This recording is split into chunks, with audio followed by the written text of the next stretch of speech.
On the 3rd of January 1915, the Russian Tsar, panicking at the Turkish advance on Sarıkamış, urged the Allies to attack Turkey. The British agreed.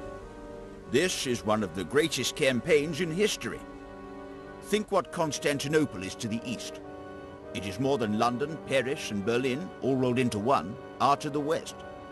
Think what its fall will mean. This was the battle which might turn the war. It could cut Germany's route to the east, unlock the Balkans, and open up Russia via the Black Sea. But first, the Navy would have to force its way through the Dardanelles Straits.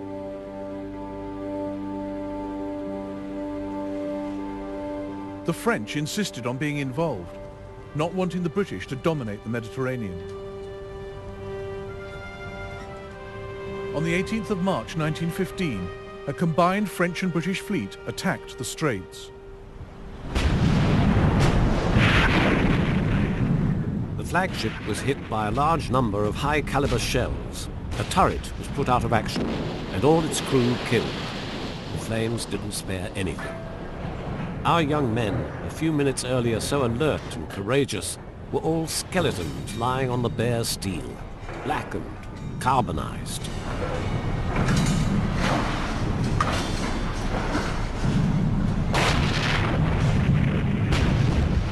The Turkish guns survived the naval bombardment. The Allied ships were sitting ducks.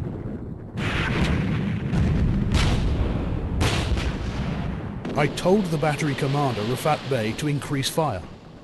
He replied that shells are exploding on the decks of the enemy ships. There is considerable damage to them. The French battleship Bouvet hit a mine. 3 battleships were sunk that day, 3 crippled, 4 damaged. The Allies lost over 700 men. It was a remarkable victory for the Ottoman Empire. The Allies tried again. This time, the Navy would support an amphibious landing of troops. The Australian and New Zealand Army Corps, known as Anzacs, joined French and British soldiers. Contrary to later myth, the Anzacs weren't rough, tough diggers from the outback. They were mostly city dwellers, many first-generation British immigrants, fighting for the mother country. Turks like Behzadi Kerim knew this would be a fight for their country's survival. I will sacrifice myself for my faith, my country, my dear Istanbul. I will crush the dirty, loathsome hands reaching out to threaten my old father's happiness, my innocent baby's life, my beloved wife's honor. I shall be as hard-hearted as an Englishman. I salute you, O apple of my eye, Istanbul.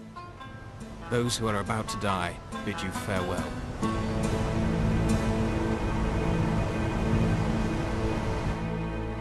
On the 25th of April 1915, 70,000 Allied troops went ashore on the peninsula of Gelibolu, Gallipoli. A post-war film reconstructed the battle. Private Robert Atkinson witnessed what was then the greatest seaborne invasion ever. Troops in small boats being towed ashore effect a landing. Terrific bombardment, awful noise rolling around the cliffs. Surprise the Turks. Splendid gunnery by the Navy.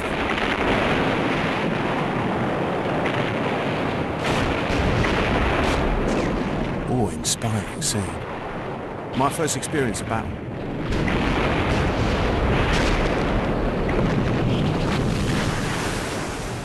The Anzacs were landed in the wrong place. 8,000 men struggled ashore on a narrow strip of sand hemmed in by steep hills.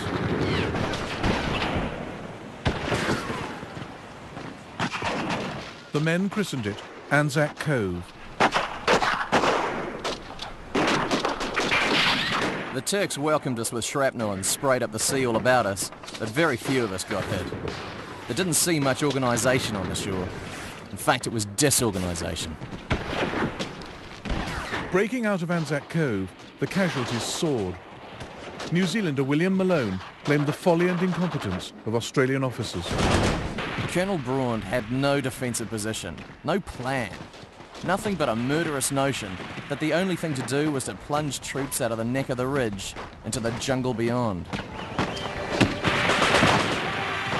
It was on these Turkish hills that Australian and New Zealand national identities were forged.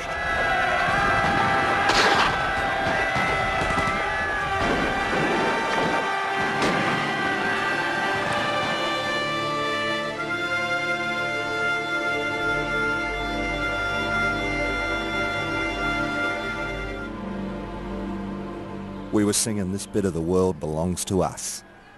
Much swearing and cheering, we charged up a hill so steep in places we could only just scramble up. Clean over a machine gun we went, men dropping all around. It was mad, wild, thrilling. The Anzacs would have had an easier time if it had been left to the German general Liman von Sanders. He was holding troops back for an attack 9 miles away that never came.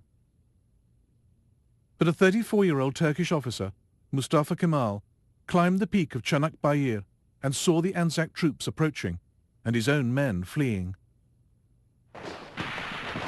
"Why are you running away?" I asked. "The enemy, sir," they said. "You mustn't run away from the enemy. We've no more ammunition," they replied. I ordered them to fix their bayonets and lie down. And as they did so, the enemy too lay down. We had won time. Mustafa Kemal issued a stark command. "I don't order you to attack. I order you to die. By the time we are dead, other units and commanders will have come up to take our place." He sent an angry letter to Enver Pasha, damning their German allies. Liman von Sanders did not know either our army or our country, and did not have time to study the situation properly. I urge you strongly not to rely on the mental ability of the Germans headed by von Sanders, whose hearts and souls are not engaged as ours are in the defense of our country. The Turks contained the Anzac breakout at the Cove. Gallipoli made a hero out of Mustafa Kemal. Within 8 years he became his country's leader, earning the name Ataturk, father of the Turks.